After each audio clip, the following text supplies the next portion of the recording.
Hello students, आज हम करेंगे 10th क्लास की वर्कशीट नंबर 1, जिसमें हमें क्या दे रखा है, अंक गिनत की आधारभूत प्रमेय। इसको इंग्लिश में क्या बोला जाता है? Fundamental arithmetic theorem. ठीक है, इसमें हमें पहले क्या पता होना चाहिए? थ्योरम से पहले हमें ये पता होना चाहिए कंपोजिट नंबर क्या होते हैं, प्राइम नंबर क्या होते हैं। उसके बाद हमें ये पता होना चाहिए फैक्टर्स क्या होते हैं। हमें 3 चीज़ें पता होनी चाहिए, उसके बाद ही हम इस फंडामेंटल थ्योरम को यूज़ कर सकते हैं। सबसे पहले हमें पता होना चाहिए कंपोजिट नंबर, उसके बाद पता होना चाहिए प्राइम नंबर, इसके बाद हम करेंगे फैक्टर्स, और हम उसके बाद हमारी क्या आएगी?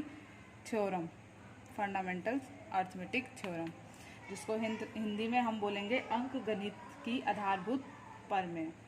अब जो कंपोजिट नंबर होते हैं उसको हिंदी में हम क्या बोलते हैं? भाज्य संख्याएं। और प्राइम नंबर को हम बोलते हैं अभाज्य संख्याएं। और जो फैक्टर्स होते हैं उनको हम बोलते हैं गुणनखंड। क्या बोला जाता है? गुणनखंड बोला जाता है। ओके, अब देखो, जो कंपोजिट नंबर होते हैं, जो भाज्य संख्याएं होती हैं, वो होती क्या हैं? भाज्य संख्याएं, मैंने एक वीडियो भी डाल रखी है इसके ऊपर, आप उसको भी देख सकते हैं। हमें कैसे याद रखनी होती है? भाज्य भाग से याद रखनी होती है। ठीक है, जैसे कोई बच्चा अपने घर में तो रहता ही है और दूसरों के घर में भी चला जाता है खेलने के लिए, भाग जाता है खेलने के लिए। यानी जो नंबर अपनी टेबल में तो आता ही है और दूसरों की टेबल में भी आता है, उसको हम क्या बोलते हैं? Composite number. ठीक है, जो नंबर अपनी टेबल में आता है, अपनी टेबल में आता है, टेबल में आता है और दूसरों की में भी आता है, वो हमारे क्या होते हैं?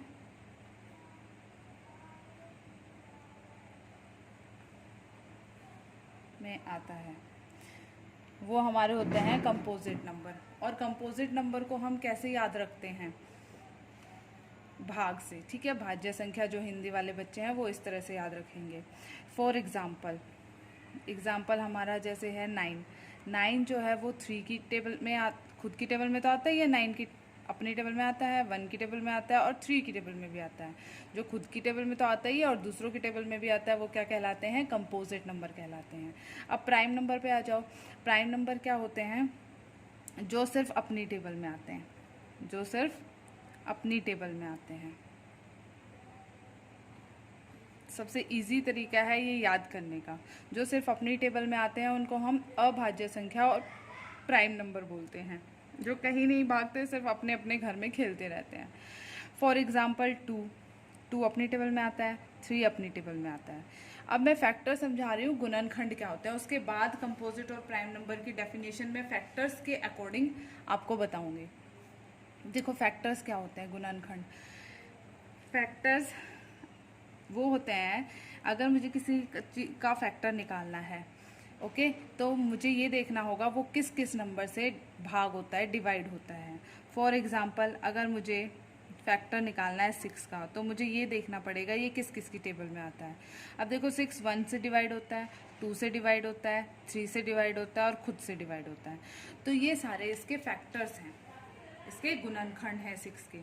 जो ऐसा नंबर जो इन सब से भाग हो रहा है, जिनसे भाग हो रहा है, जिन संख्याओं से भाग हो रहा है, वो इसके फैक्टर्स कहलाते हैं। अब देखो, कंपोजिट नंबर की अगर डेफिनेशन में फैक्टर्स की फॉर्म में बताऊं तो आपको कैसे होती है? The number has more than 2 factor, जिसके 2 फैक्टर से ज़्यादा होते हैं वो हमारे कंपोजिट नंबर कहलाते हैं। फॉर एग्जाम्पल, जैसे कि 9 है, इसके कितने फैक्टर है? 1 3 9। 2 फैक्टर से ज़्यादा हो गए, 2 नंबर से ज़्यादा नंबर से डिवाइड हो रहा है ये, तो has more than 2 factor, has more than 2 factor, जिसके दो से ज़्यादा फैक्टर होते हैं वो कंपोजिट नंबर होते हैं। ऐसे ही जो हमारा प्राइम नंबर है, प्राइम नंबर क्या होता है, विच हैज़ ओनली 2 फैक्टर, इसके सिर्फ 2 फैक्टर्स होते हैं, ओनली 2 फैक्टर्स, 1 एंड इटसेल्फ। एक तो 1 होता है और एक वो खुद होता है। जिसके सिर्फ 2 फैक्टर होते हैं, 1 एंड इटसेल्फ, वो हमारे क्या कहलाते हैं, प्राइम नंबर कहलाते हैं। तो ये फैक्टर्स की फॉर्म में इसकी डेफिनेशन थी। उसके बाद जो हमारी परमेय आती है, तो परमेय जो है वो इस पर ही डिपेंड है, इन तीनों चीज़ों पर डिपेंड है हमारी।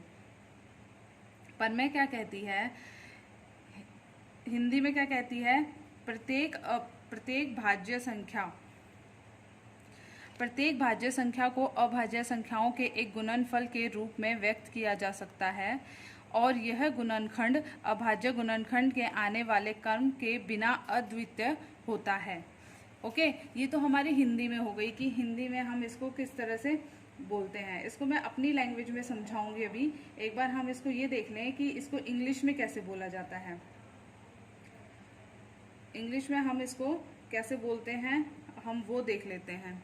इसको इंग्लिश में इसका नाम जो होता है वो होता है fundamental theorem of arithmetic. Fundamental theorem of arithmetic. इसको हम किस तरह से डिफाइन करेंगे, every composite number can be expressed as a product of prime number and this factorization is unique apart from the order in which the prime factor occurs. अब देखो, fundamental theorem of arithmetic, इसका मतलब क्या होता है, easy way में समझते हैं हम। फंडामेंटल थ्योरम ऑफ अर्थमेटिक, इसको अब इजी वे में समझते हैं। ये क्या कहता है कि कोई भी नंबर ले लो आप, कोई भी नंबर ले लो, उसको जो है, कोई भी कंपोजिट नंबर ले लो, उसको हम हमेशा प्राइम नंबर की मल्टीप्लिकेशन में लिख सकते हैं, प्राइम नंबर्स की गुना में लिख सकते हैं। जैसे कि 6 को कैसे लिखेंगे हम, 2 इंटू 3, इस तरह से लिख सकते हैं। ऑर्डर कुछ भी हो, 3 इंटू 2 हो या 2 इंटू 3 हो, उससे कुछ फ़र्क नहीं पड़ता। हमें क्या पता है कि जो कंपोजिट नंबर है वो हमेशा प्राइम नंबर की गुना में लिखा जाता है। कोई भी नंबर ले लो आप, ले लो 16 ले लो। 16 को हम कैसे सॉल्व करेंगे, इस तरह से सॉल्व करते हैं। 16, 2 8 ज़ा 16, 2 4 ज़ा 8, 2 2 ज़ा 4, इस तरह से हम इसको सॉल्व करेंगे। तो 16 को कैसे लिखा जाएगा, 2 इंटू 2 इंटू 2 इंटू 2, इस तरह से लिखा जाएगा। तो किसी भी कंपोजिट नंबर को हमेशा प्राइम नंबर की मल्टीप्लिकेशन में लिखा जाता है। ये हमारी फंडामेंटल थ्योरम ऑफ अर्थमेटिक है। इसके बाद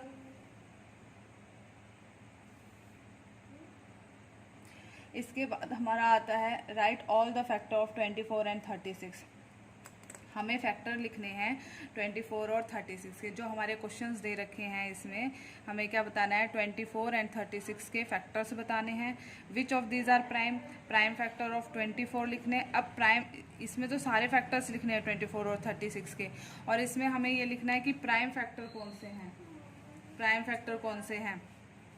24 एंड 36 को प्राइम फैक्टर की मल्टीप्लिकेशन में लिखना है। और लास्ट में हमसे क्या पूछा गया है, now write 24 and 36 as a product of prime factors. ये 3 क्वेश्चन करने हैं। तो सबसे पहले हम क्या करेंगे, 24 और 36 का फैक्टर्स बताएंगे। पहले बताते हैं फैक्टर्स ऑफ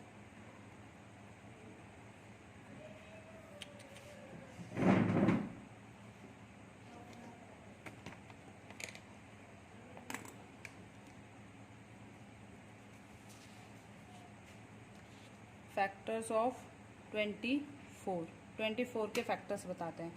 तो एक फैक्टर्स की वीडियो है, उसमें आप देख सकते हैं कि फैक्टर कितनी आसानी से हम सॉल्व कर सकते हैं।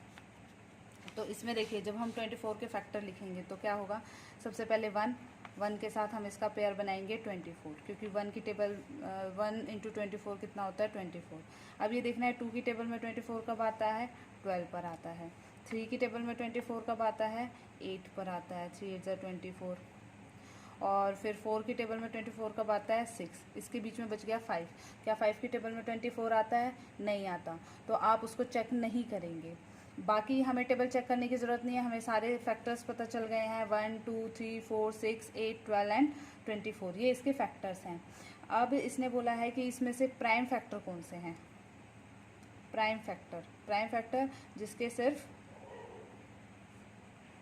जो सिर्फ अपनी टेबल में आता है वो प्राइम नंबर होता है, और प्राइम फैक्टर भी वही होते हैं। तो 1 तो ना तो प्राइम होता है ना कंपोजिट होता है, इसलिए इसको किसी में भी काउंट नहीं किया जा सकता। अब देखो 2 हमारा प्राइम नंबर है तो 2 प्राइम फैक्टर हो गया, 3 हमारा प्राइम नंबर है 3 प्राइम फैक्टर हो गया। उसके बाद 4 नहीं है क्योंकि 4 2 की टेबल में आता है, 6 नहीं है ये 3 की टेबल में आता है, 8 नहीं है क्योंकि ये भी 2 की टेबल में आता है, 12 भी 2 की में, 24 भी। तो हमारे पास जो प्राइम फैक्टर हुए वो कौन कौन हुए 2 और 3। इसी तरह से हम फैक्टर निकालेंगे किसके 36 के, फैक्टर्स ऑफ 36। अब 36 के जब फैक्टर निकालोगे वही सिस्टम 1 और 36। उसके बाद 2 में चेक करो, 2 में 36 कब आता है 18 पे आता है, 2 18 ज़ा 36। फिर 3 में कब आता है 12 पे आता है, 3 12 ज़ा 36। फिर 4 में कब आता है 9 पे आता है। अब इसके बीच में कौन बच गया 5 बच गया, 5 में नहीं आता है। 6 6 ज़ा आता है तो 6 को एक ही बार लिखेंगे, 6 6 ज़ा होता है 2 बार, अगर एक जैसे नंबर है तो उसको एक ही बार काउंट किया जाता है, तो हम यहाँ क्या लिखेंगे 6 लिखेंगे ओनली। तो इसके जो फैक्टर्स बन गए वो कौन बन गए 1 2 3 4 6 9 12 18 36। अब इसके भी मुझे क्या बताने हैं प्राइम फैक्टर बताने हैं। तो प्राइम फैक्टर देखो कौन कौन होगा। अब 1 तो ना तो प्राइम होता ना कंपोजिट, तो कौन है 2 है प्राइम नंबर, 3 है प्राइम नंबर, 4 नहीं है, 6 नहीं है, 9 नहीं है, 12 नहीं है, 18 नहीं है, 36। जितने भी इवन नंबर है वो तो कभी प्राइम हो ही नहीं सकते, सिर्फ 2 को छोड़ के। बाकी इवन नंबर सब 2 से डिवाइड होते हैं, इसलिए कभी भी प्राइम नंबर नहीं हो सकते। तो अब ये 2 और 3 इसके प्राइम फैक्टर हो गए।